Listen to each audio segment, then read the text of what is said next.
Good evening, everyone. My name is Matthew Ogden. I'd like to welcome you to a live webcast with Mr. Lyndon LaRouche. Tonight is February 1st, 2013, and this is part of our regular Friday night broadcast on LaRouchePack.com.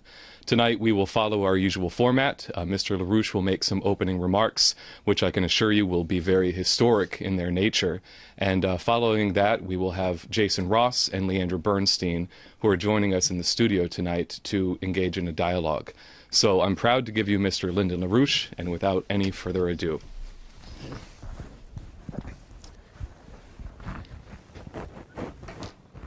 This is probably the verge of one of the most important stages of history in a long time. We're reaching throughout the world, especially the transatlantic region. We're currently reaching a point of a breakdown crisis. There are various kinds of evidence of this. Contrary to the usual custom, people think in terms of, well, it's fixed, it can be fixed, it can be regulated, it can be controlled. No, it's not the end of things now. This is just a little thing that we're going to go through and everything will be all right, say, in a short period of time. But in point of fact, we are at the virtual point of a breakdown crisis in the transatlantic system, and that will spread throughout the entire region. Now, you have some interesting developments which pertain to this. What we have is we have in the Department of Federal Justice in courts, we have some interesting developments which are counter to what has been the apparent trend up to now.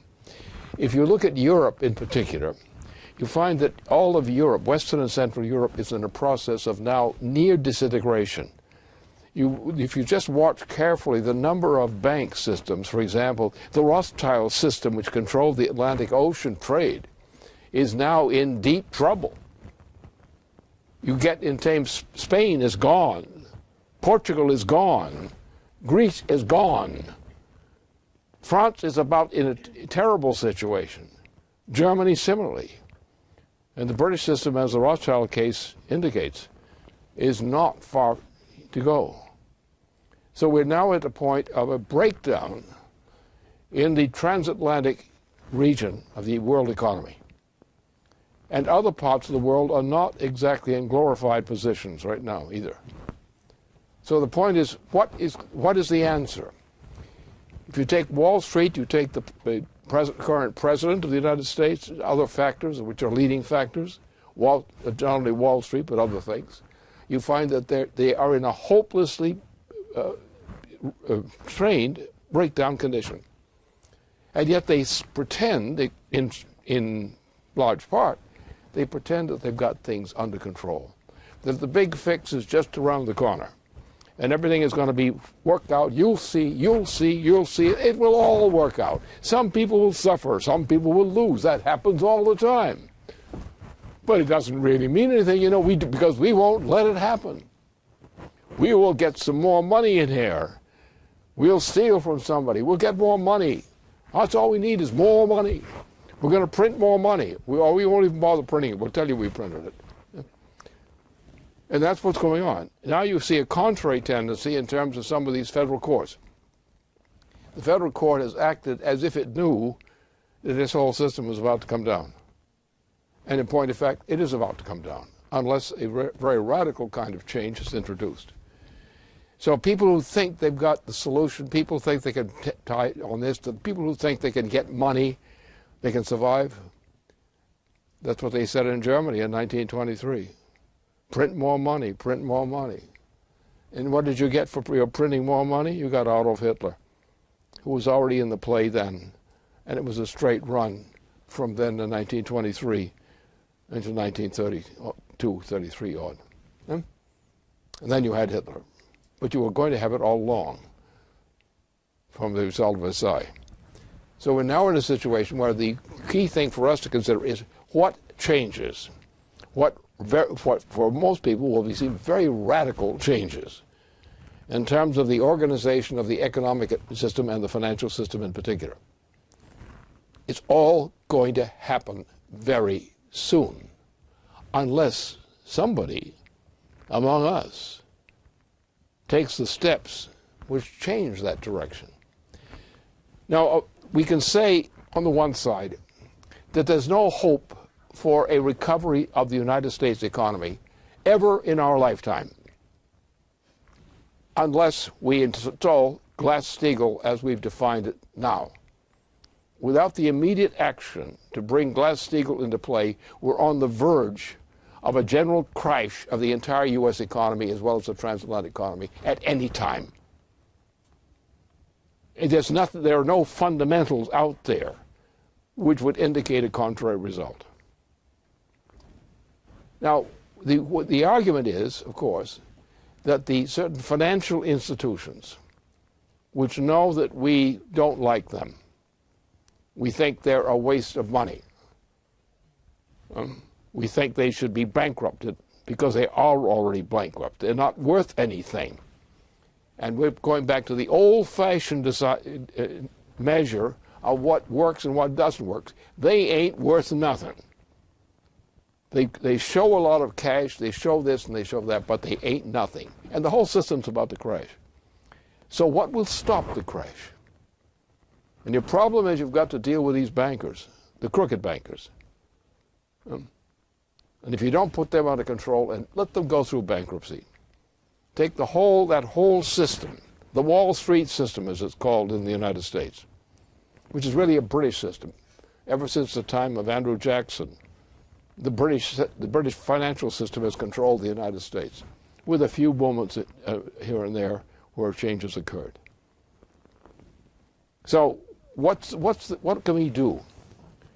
Well, we've got to bring these guys under control, the speculators, the gamblers.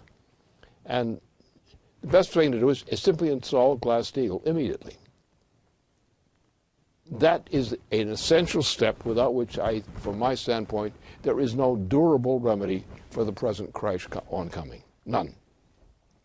So therefore, you've got to say, wipe these guys out, let them go. If they can go on their own, under their own power, let them go on their own power. Back to the old kind of the banking system they used to represent in the time of President Franklin Roosevelt. Let them go back to that. But we cannot sacrifice, we cannot compromise on the point that we in the United States in particular cannot afford to give any more bailout money to anyone in terms of the present bailout money system. It's bankrupt. We're on the edge of a general bankruptcy. And some people may take us into a world war because of the pressures that are developing right now. There's no way this thing can survive on its own. Some radical change has to occur. Now, the easy one is Glass-Steagall. And let's go through this thing just a bit quickly as to what that means. Glass-Steagall, we reenact immediately, totally without any variation, Franklin Roosevelt's Glass-Steagall law. Now, that will mean that we will be essentially wiping out a lot of firms, financial interests, which are intrinsically worthless already. What's happening, we're bailing out worthless institutions and stealing from the people and stealing from the economy to do so. So there should be no defense at government expense of bailing out any more of these swindling institutions. They don't produce anything except debt. They don't produce any payments of debt, net payments of debt. They don't help the economy. They stop the feeding of people, not feeding them. Everything is wrong about this system. And especially since the repeal of Glass-Steagall earlier. It was one of the last acts that poor Bill Clinton got sucked into. And since that time, we've been headed toward hell. And since 1907, we really have been going to hell. In 1908, we plunged into hell, and we've been going there ever since. Now the end has come. The time of reckoning has come. And Glass-Steagall is the key, in part, to the solution. That means that we're going to have to essentially go through something which has been anticipated in part in a peculiar way, but not so peculiar. The measures that were recently taken in Washington area to put this process through the beginning of a bankruptcy reorganization of the system, which means that we're not going to, the federal government no longer will bail out anything of these commercial banking systems of this type, the gambling type. And they're on their own. If they can make it on their own, that's their business, that's their privilege. If they can't make it, that's their problem. What we have to do is save the U.S. economy. Now, what you've seen in Washington, in the bank system there, what you've seen is a proposal which is going to make President Obama very unhappy. But it's a necessary step, because without it, we can't survive. We can't survive as a nation. We're headed toward hell. For example, as I've indicated before, all of Western Europe, all of South America, or virtually all of it, most of Europe in particular, is now in a process of collapsing. Spain, Portugal, now Italy, Greece, and so forth. It's on the road. And we can't go much longer on this one. Now, all right, Glass-Steagall solves the problem. Because what it does, it essentially takes the U.S. government out of the business of bailing out speculators. So we stop the flow and make no promise to bail out any of these banking institutions of the relevant type. They simply will be allowed to go their own way as long as they don't get in our way. We have to do that now. Because once this thing were to blow, I don't think anybody could fix it. In other words, if this were to blow, and the assumption where we had to save the economy by more bailout, that would mean the destruction, the physical destruction of the U.S. economy and the European economies. Now, the reform is being discussed in Europe, but it could not occur initially in Europe.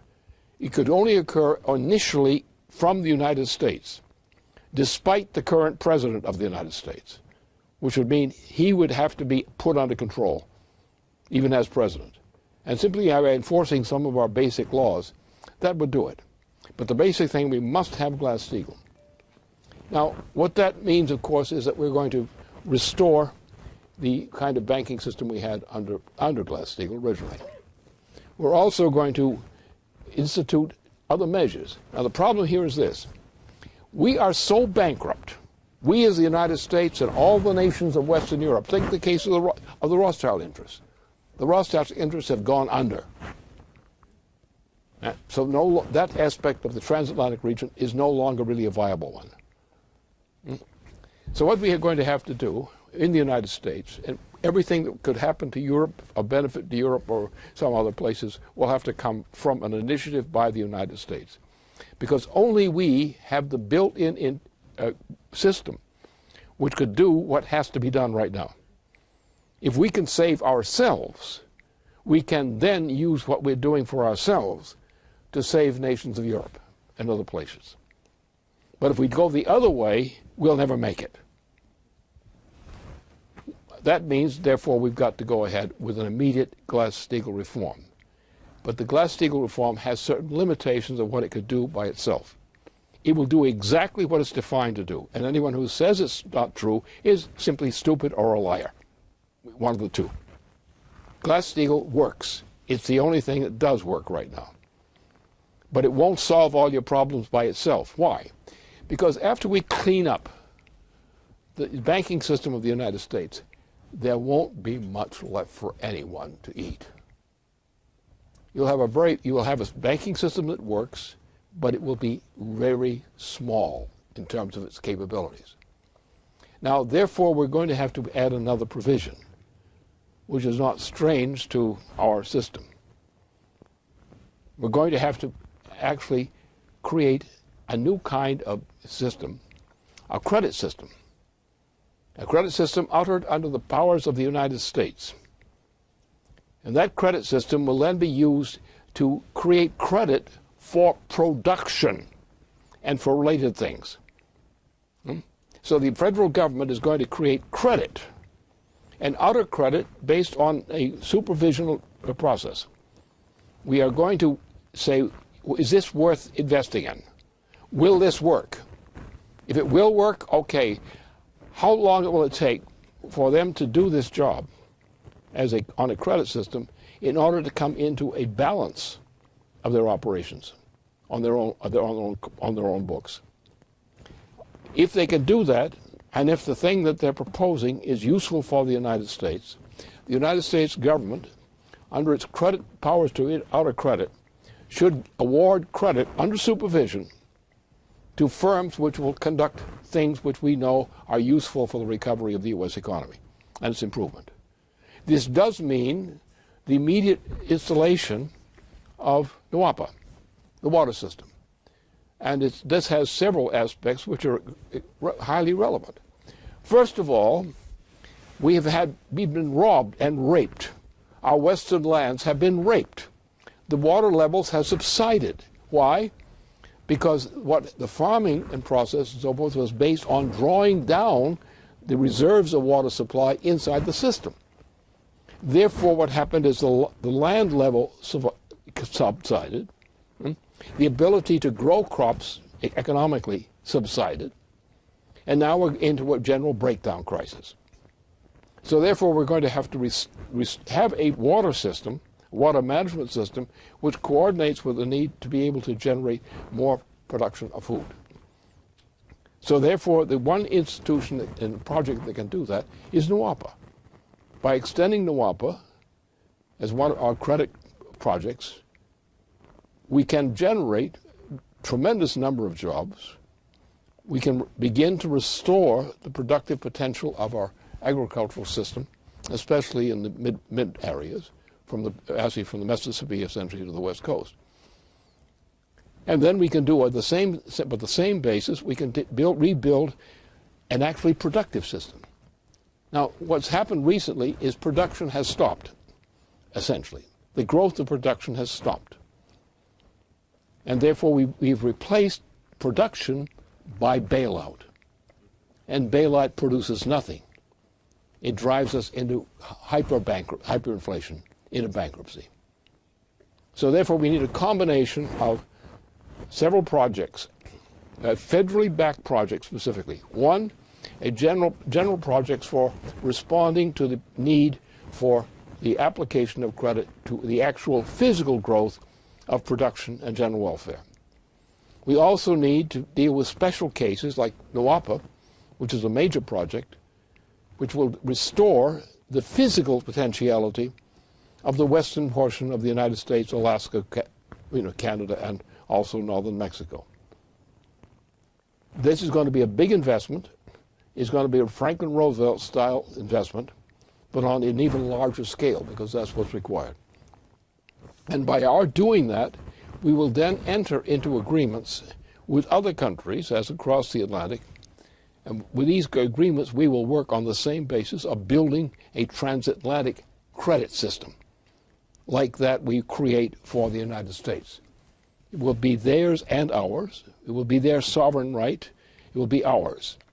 But we will cooperate in the same kind of system to restore stability of the system. Now, there's more to say on this, a lot more to say on this, but that's the general option. Right now, we must do this right now. I don't know what the deadline is, but I'm not going to wait for the deadline. I'm saying as of now, the trend is we either do this or we're not going to make it at all. Which means we've got to get a little bit rough. Now, the other thing we've got to build into this, which is implicit in what I already said, is to supply a credit system. What is going to happen, we're going to have a real system, not the junk kind of system we've had recently. We're going to outer credit, federal credit, guaranteed by the federal government, under this kind of program. And that is going to be the basis for the regrowth, the physical regrowth of the U.S. economy, as well as the immediate source of sustenance for the various parts of our nation which are in distress right now, and the categories that are in distress. Without these measures, there is no hope, because if you look at the world now, follow carefully the disaster zones. You have disastrous collapse here, there, that bank, this place, that nation, so forth. It's coming on fast. And it's now accelerating at a high rate.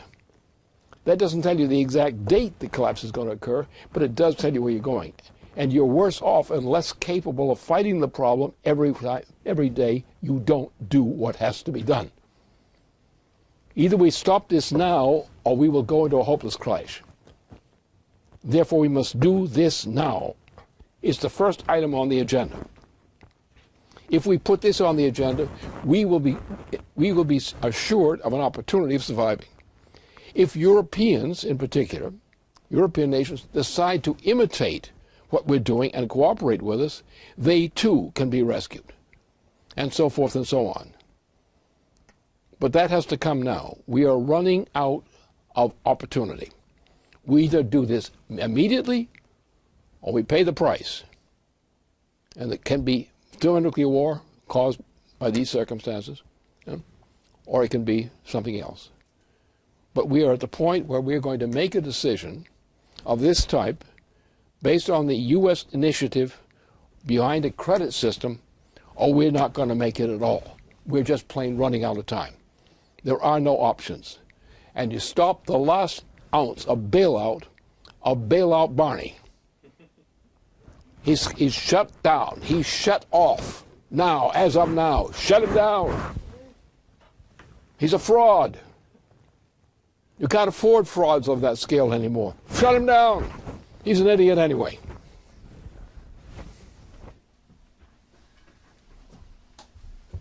Well, thank you. If you're just tuning in, you're watching a live webcast with Mr. Lyndon LaRouche. Now, we've got quite a number of questions that have come in, and we might have a few more than usual, in fact. Starting off, just really on the same theme that you just addressed, I want to ask Leandra Bernstein to please come to the podium.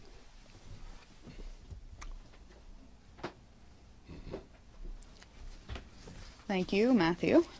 This is a question that came in from a contact inside the U.S. government, and he requested that you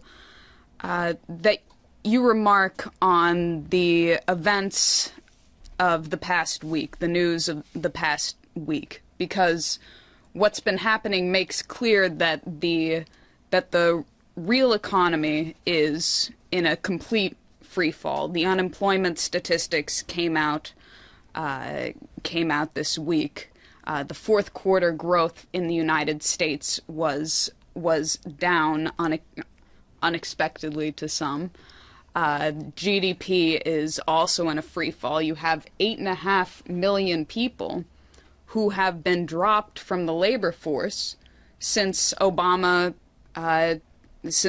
became president, and the contact indicated that all of these factors seem to point to a greater urgency for capital investment in infrastructure. It's needed, for one, because it's absolutely needed. Our current infrastructure is decrepit. The incident on the Mississippi River last week with the barge accident makes clear well, it wasn't exactly slight, but incidents like that can utterly shut down internal transport and trade. And aside from needed infrastructure, it's the best way to boost economic growth. So this contact would like to get your thoughts on these goings-on, and I would also like to tack on, if I could, a question of my own where it concerns your discussion of credit and deciding whether a program is worth the United States investing in. And so my question is what is the type of debt that the United States has to assume in order to accomplish these projects, assuming we're going to take on a debt? Well, the first thing is we've got to change our way of thinking about money. People think that money has some intrinsic value. paper money, money as such, has no intrinsic value. None. We are confused because we say money growth. The concept is money is growth. More money is more growth. Well, you see the history of the United States recently, you see that's a farce. Because what's happened is we have been putting more money as money into circulation, or quasi-circulation, more frankly. They take worthless currency, which is not even denominated in substance. They pile up a debt of this kind of crap, worthless crap. The debt piles up. Nothing is done to invest in actual production. Services of certain kind, yes, they sustain them. Restaurant services, where the food gets dirtier and cheaper, or more and more expensive, one or the other. So that what our pattern of employment since the rescission of Glass-Steagall during the last period of President Clinton's life as president, has been down. There has been no net growth by any physical standard, no net growth per capita in the United States. On the contrary, everything is getting worse, and the people who are employed or could be employed aren't qualified to be employed. We have a generation. Remember how long this is. You had 2 terms of Bill Clinton, 2 terms of George Bush Jr., and we have now this mess. Every step, not only since then, but essentially since Clinton's presidency, every step we've taken in the United States has been to destroy us. The amount of money uttered has increased. The monetary aggregates have increased. But there's no production. The entire food belt of the United States, especially the grain belt, the cattle in the southern area, all gone. It's gone, permanently gone. We're going to have to start all over again in these areas. The water supply in the Western Plains, the whole land area has subsided because of a drawdown of the water reserves in the whole region. We have lost production because we've lost people who can produce. They've either retired out of old age or something of the kind, or injuries, or they're dead. And what they're replaced by? Utter incompetence.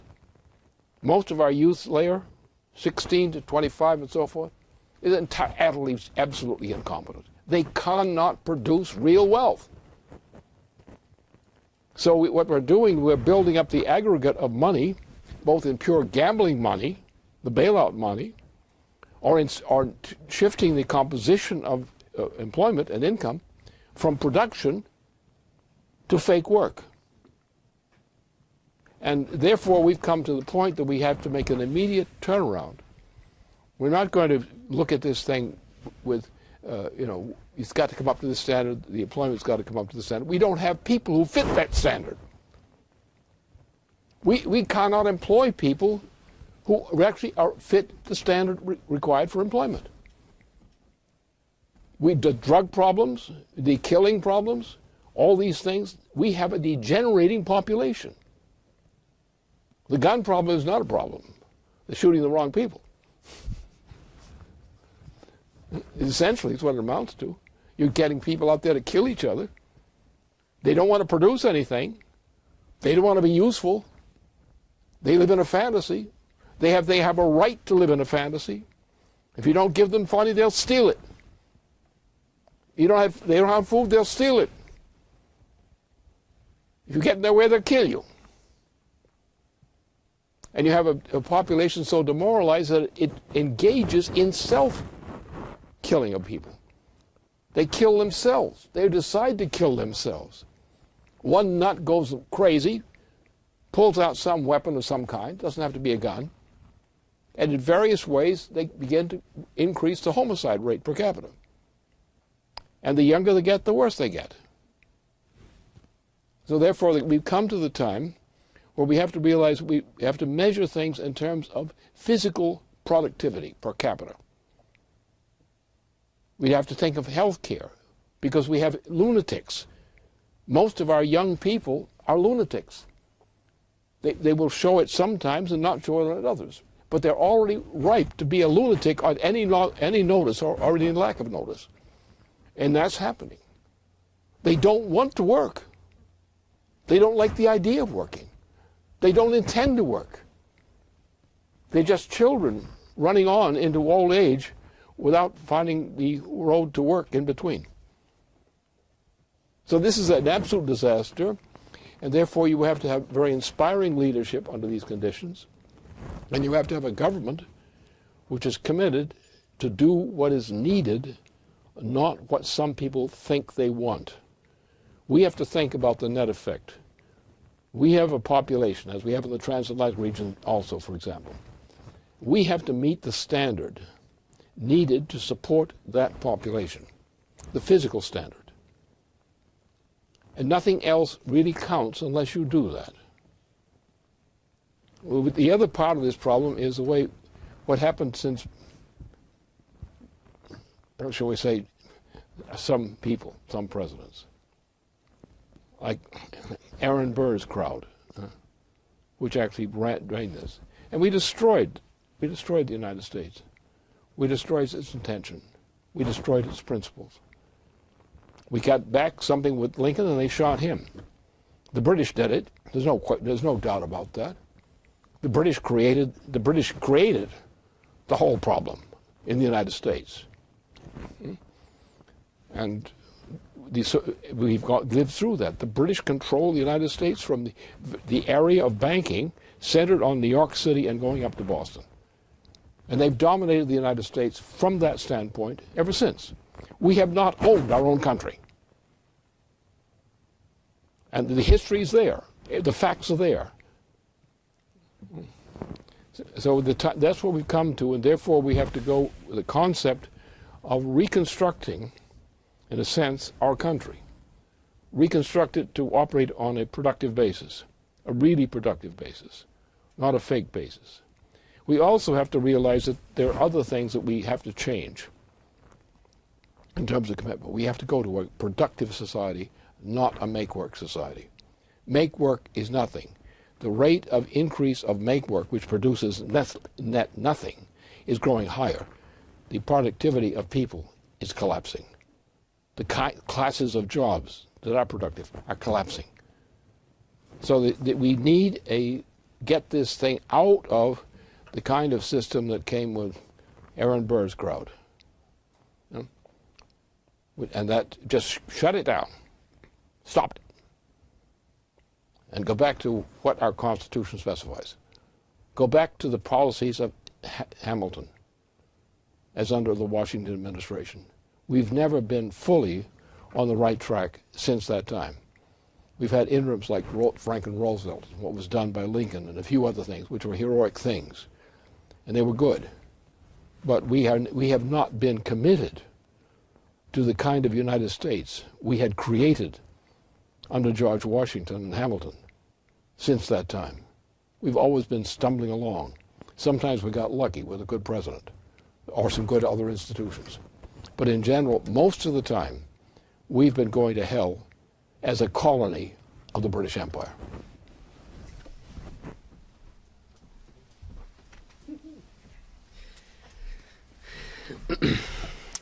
Well, there's a lot of questions that came in. So I'm going to try and sort of pull together about 12 different emails that came in and turn it into one question for you here. It came in on a variety of topics. A lot of them were relating to the judicial system, though, and taking up what we discussed a lot last week with the major court ruling against Obama. Some of the questions that came in were, well, what does this mean? The court ruled, but the members of the National Labor Relations Board haven't been kicked out yet. Obama's still the president. How is the court going to make all these other things happen? Which, I mean, it can't. You know, that's not what that court's going to do. Or people were asking, well, where do we take this? What other things could we redress through the judicial branch? How can we get things done by going through the judiciary? So there were some emails about various challenges to the legality of Obama's occupation of the White House, from things like his citizenship to his use of a false social security number, meaning he never registered for the Selective Service and therefore can't be employed by the federal government, which obviously doesn't apply in this case at all. But I thought that what a number of these questions brought up was a question about what is the role of a citizen who wants to be a leader right now. That a lot of these types of redress people are seeking, these judicial redresses, are sort of looking for a way to file the right paperwork, and then somehow the judicial system is going to save the day and provide leadership. And that's not the role of the judicial system. I mean, it did what it did, as we discussed last week, but at a certain point, the Congress is going to have to do the impeachment. The Supreme Court isn't going to remove Obama from office, neither will the D.C. Court of Appeals. So I think to try to put it together, it seems to me what would help people with these questions would be if you could address what is the role of a citizen right now who wants to be a leader. How are they going to shape what the Congress does? How are they going to make things happen? I got an answer for you. The point is, we've had a screwball system, which is called the party system, the political party system. And if you want to have this nation recover from its present ills and what might come later, if we don't, is we've got to end the party system. That does not mean you eliminate political parties, by no means. That means that you don't allow the party system as such to control the U.S. government. That's the difference. And that was the intention, the original intention. Actually, in point of fact, you can, in bright figures, you can say that probably a maximum of 5% of the total eligible voter population is qualified to lead government or to shape the policies that lead government. Otherwise, they make a mess of it. And the party system is the worst possible thing. You have every Joe Blow in the world is in the party system. Some of them are the most influential in the party system, and they haven't done a lick of work in their whole life. And they don't intend to. They intend to get money. They don't care about production, they care about money. They care about their retirement funds. They care about these kinds of things. They don't care about the nation. They say, what we're going to do, we're going to control this government. How are we going to control it? We're going to control the population. We're going to control the voters. We mean now the voters are now the enemy of the United States? Well, they can be if they have the wrong policies. If they think that their comfort and their desires determine what the nation as a whole is going to do to survive, to develop, you're nuts. Because the great majority of the American people are not qualified to make those decisions. Because they were never made qualified to make those decisions. They were told in the political system, under the party system, or sometimes called the party system, that this kind of mechanism has destroyed the impulse within the population to achieve by accomplishing actual things which are useful to humanity. Am I getting paid off?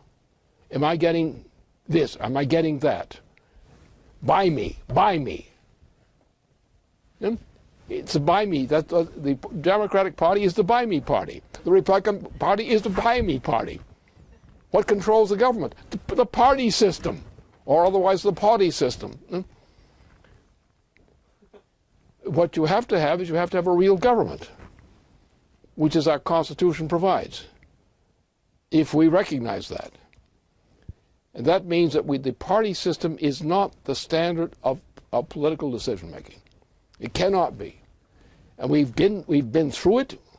It has a history. The party system has never worked. It has always tended to destroy the United States' effectiveness. Now you've got an example of what happened in this in terms of what the courts did, we discussed last week. Right? Now that was a decision against the party system. That was a decision made to reestablish the sovereignty of the United States. And that's all they did. They did a lot of details on it, but it was all good stuff. And it was done to help rebuild the United States and its system of government. The enemy is the party system, better called the party system. And that's what the problem is.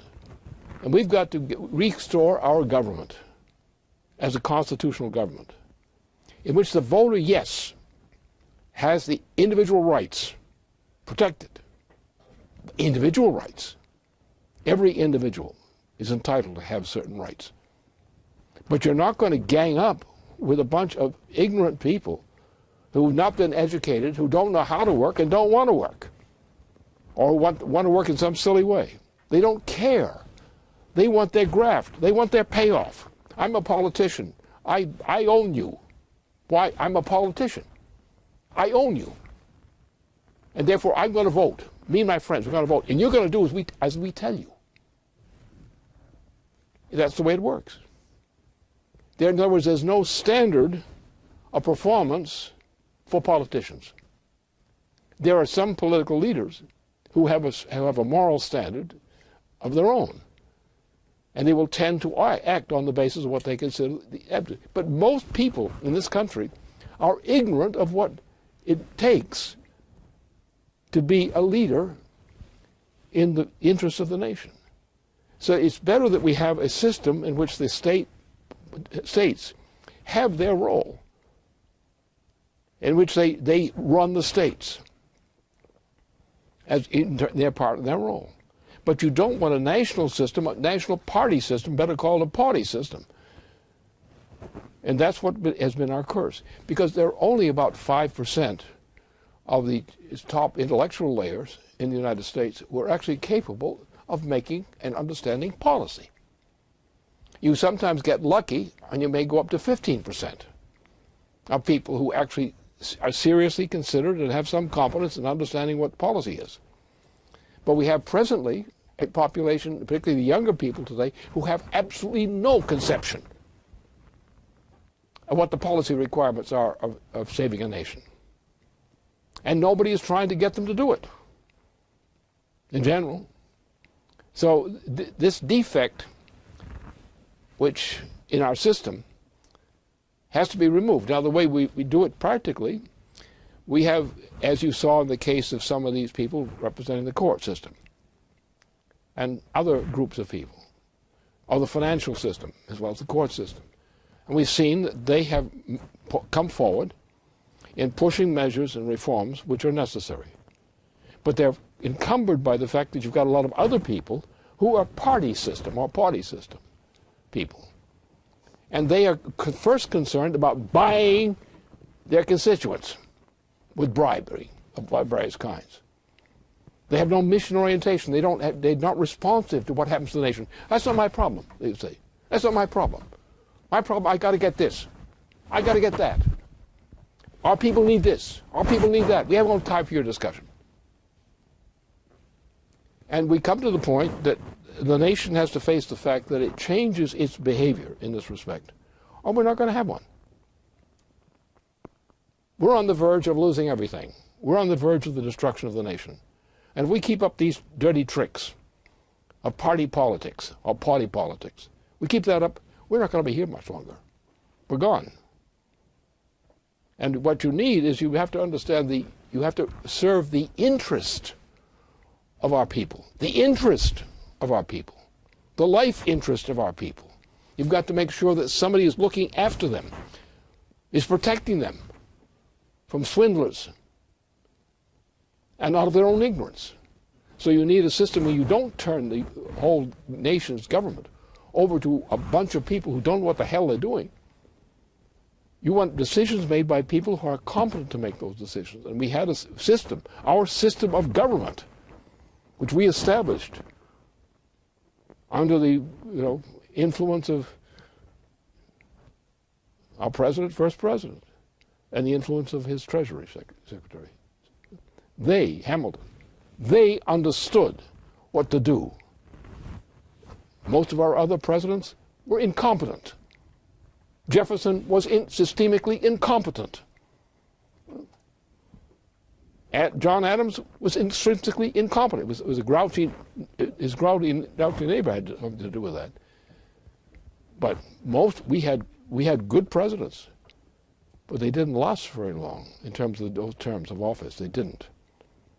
John Quincy Adams was the best, the absolute best in that whole period.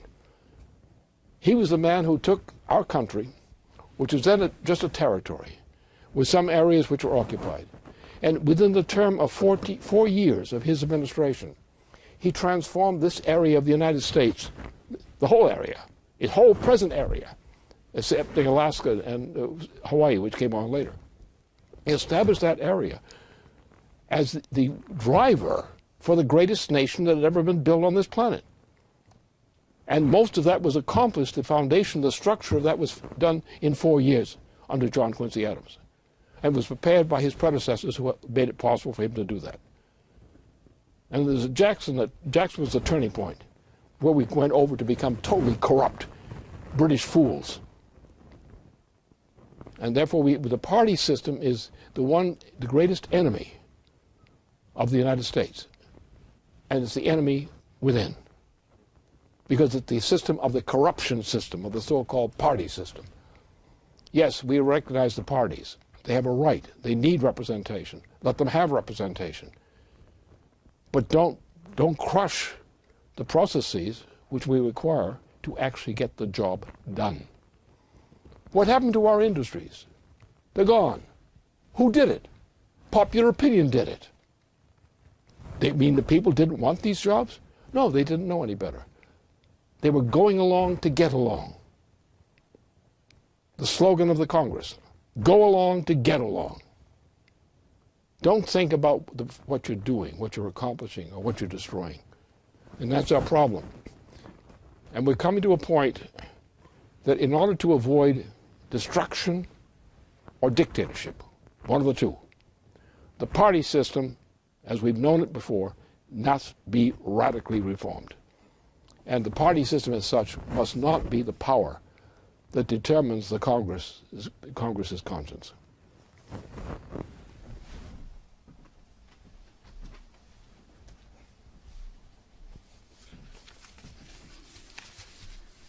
Now, this next question takes up similarly the topic of investigations and at a higher level, the United Nations, and investigation that was just launched last week to be led by Ben Emerson, the United Nations Special Rapporteur for Human Rights and Counterterrorism, looking into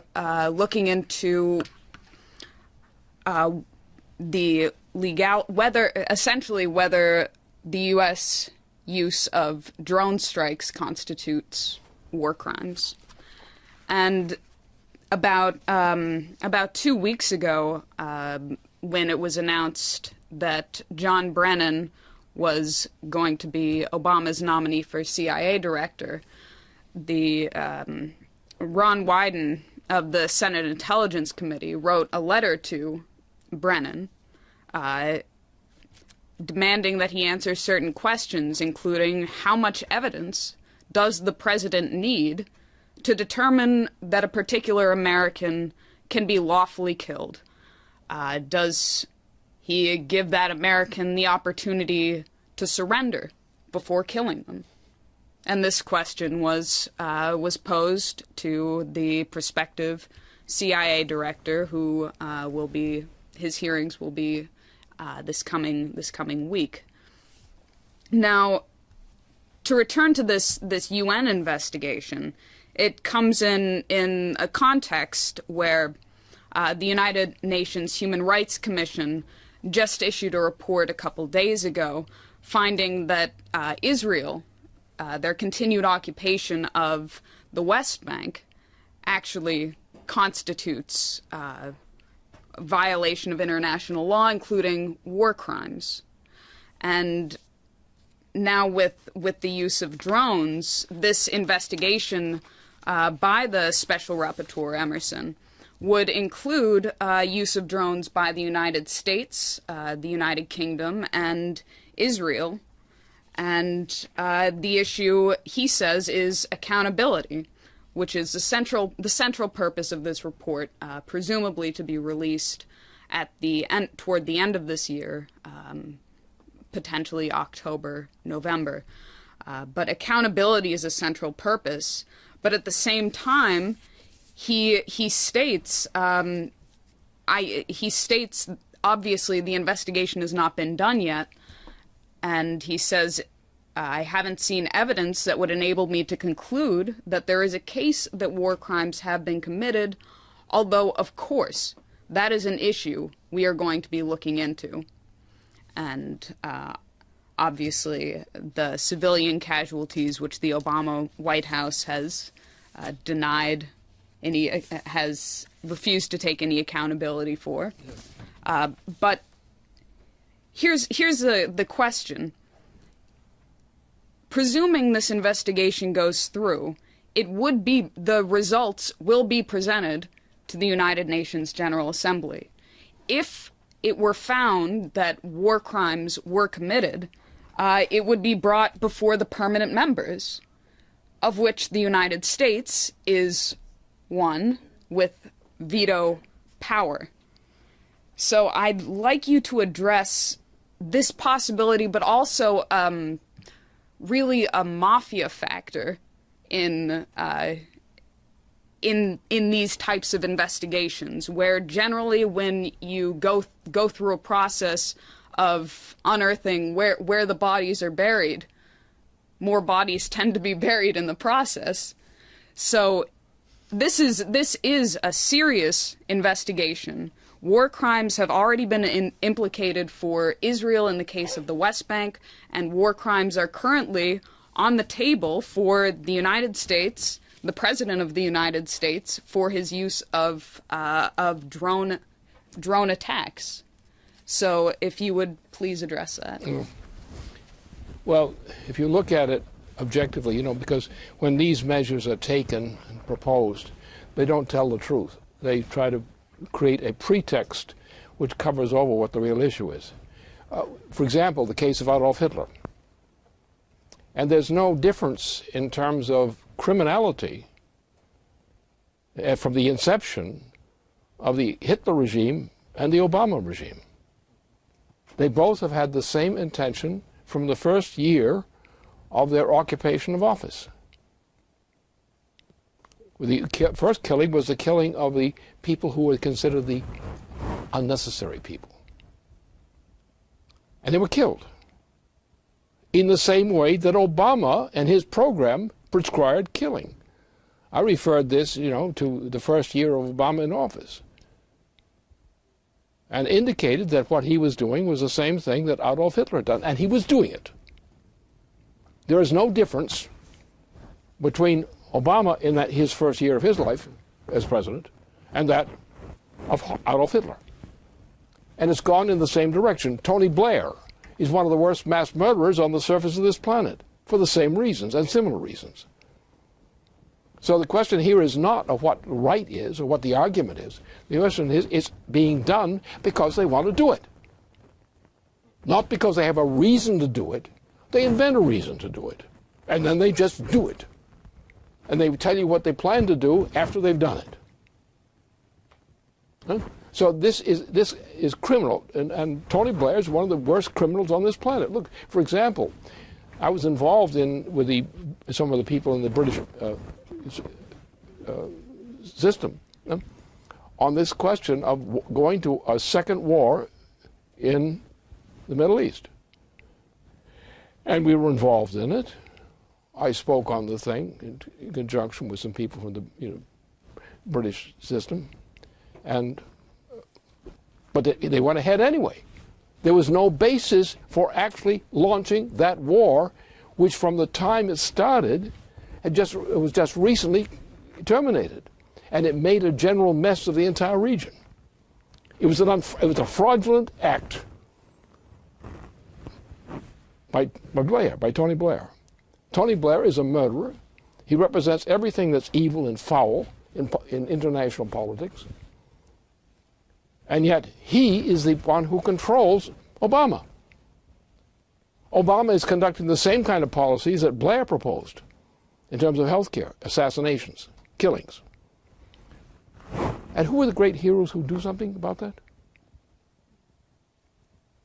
The point is, you can't say, well, we have to investigate and see if it's a crime or not. But they're killing people without trial. They're killing people and letting you know about it later. How the hell do you get justice that way? This is the same thing as Adolf Hitler. And boy, Obama hated me when I pointed that out. You can't put the mustache on Obama. Well, there are two reasons to put a mustache on him. One is to hide his ugly face, and the other is that he's no damn good. And that's a fact. When you try to apologize for him, what are you doing? You cannot come up with an honest apology for this guy, unless you're insane.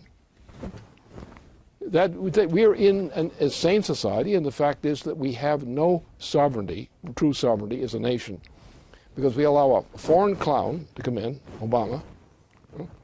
We have no proof that he was ever born, even. There's a presumption he was born, but we don't know what the circumstances are. Anyway, but we get to this thing, and somebody makes a decision which is contrary to our national law, our historic law. And they wipe it aside on an arbitrary gesture. And we put up with it. Why do we put up with it? The party system or the party system. That's why you put up with it. They say, well, we've got to go along with it. We've got to go along with the party. We've got to be loyal to our party. And being loyal to our party and playing the party system becomes the excuse for every kind of crime that's ever committed at this point. And the other trend here you have to consider that on the court decision, on the court in Washington, the Washington, D.C. court, everything that needed to be said was said there in those proceedings. It was all said. That enacted would secure the basis for restoration of our national liberties. And anyone who's opposing it is an enemy of the people of the United States. Because, in effect, that's what they're doing.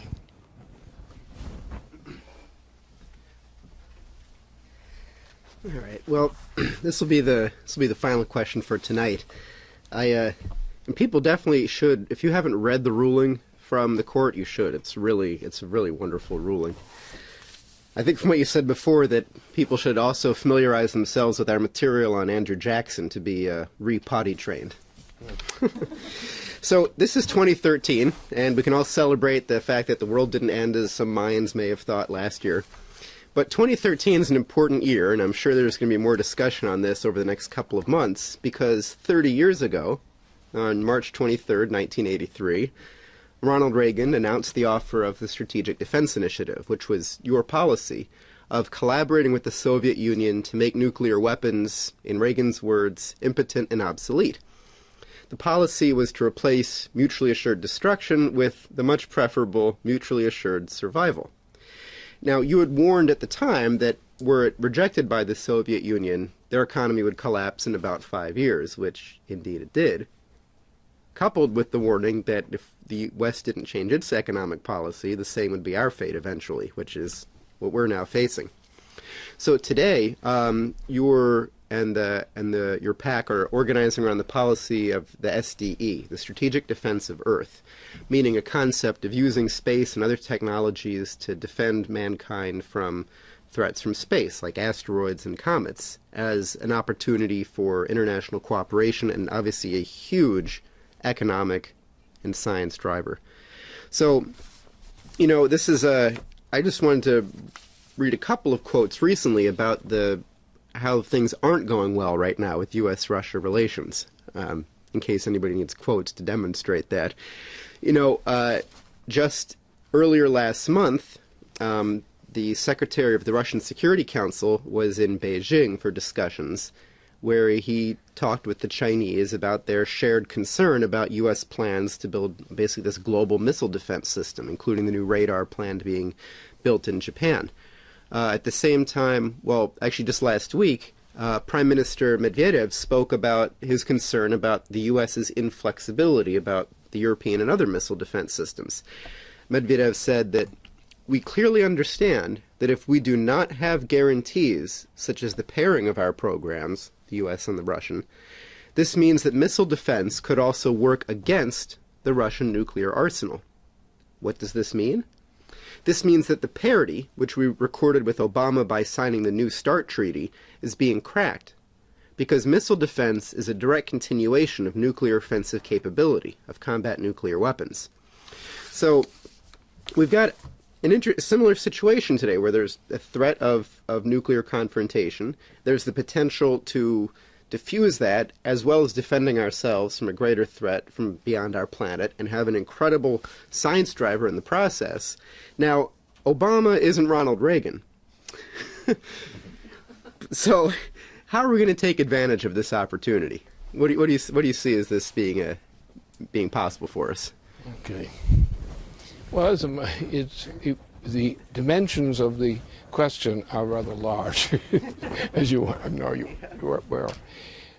You can crack at it from various aspects, and you eventually would come around to the same net total, but the tour would be rather long, and so it might take some time to get along one tour route to another to your desired destination.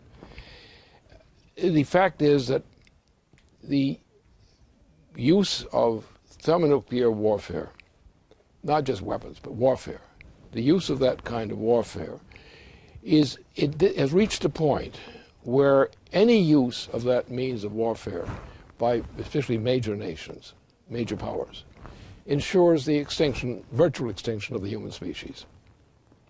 So obviously, that's the thing you have to look at. What they're proposing to do, which has consequences. The whole thing is based on popular stupidity.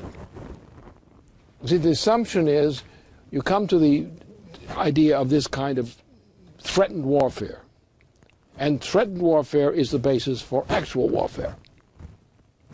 This is threatened warfare, which is headed toward actual warfare. It's proposed nuclear warfare, which is actually going to be implemented as thermonuclear warfare, unless it's stopped.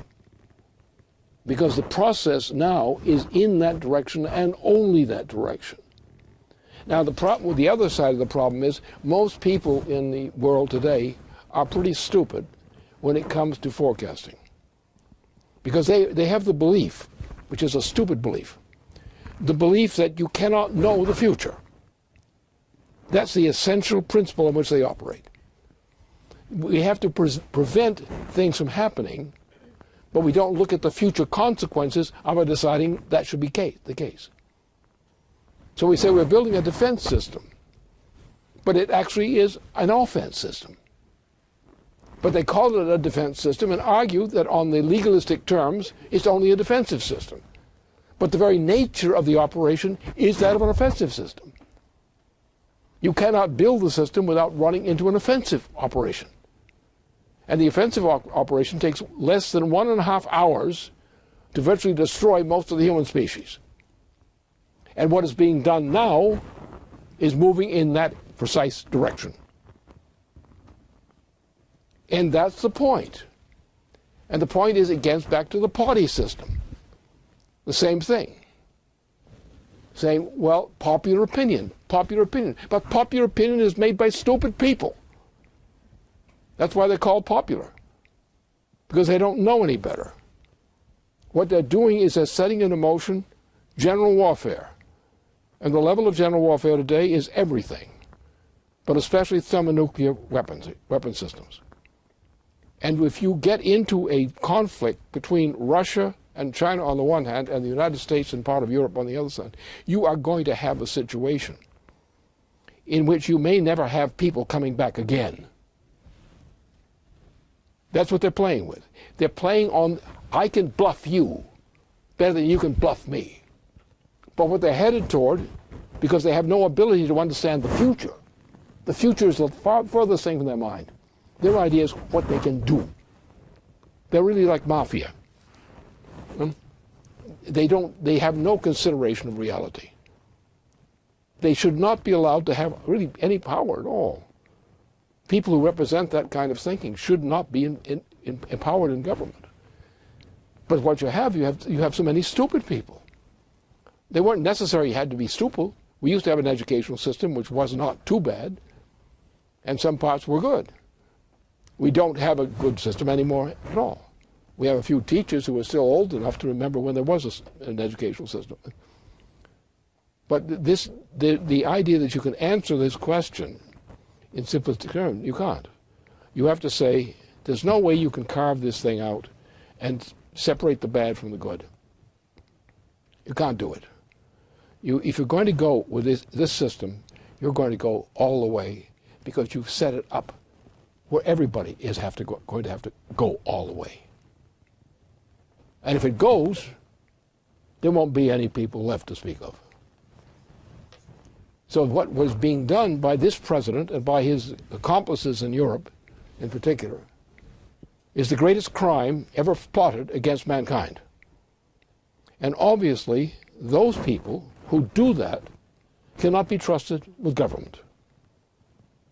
And if we can't take care of that matter, there's not much you can do about anything. So the time has come, either we have the guts and the organization to stop this nonsense, or we're gone. Humanity can be finished. And yet, on the other hand, with resources which we can use, we can create a defense of Earth within a whole range. We don't have the means right now to do that. But if we get at it fast enough and well enough, knowing the performance capabilities of mankind, we can do it. Maybe we may be too late, but it's certainly not help not to start now.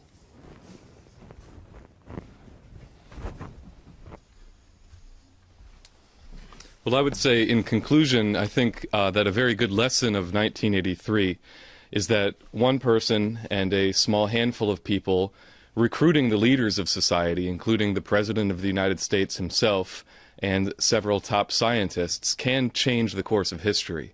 And I think we're at that point again with the year 2013. I think that many people who are watching this broadcast have felt that they're now participating in those kinds of historic changes. And I know that this regular series of broadcasts that we've been doing on Friday nights is a very large aspect of that. So again, thank you very much, Lynn, for what you've done tonight. And thank you, Jason and Leandra. And thank you all for watching. That brings our webcast to a conclusion. Thank you for watching LaRouche Pack TV.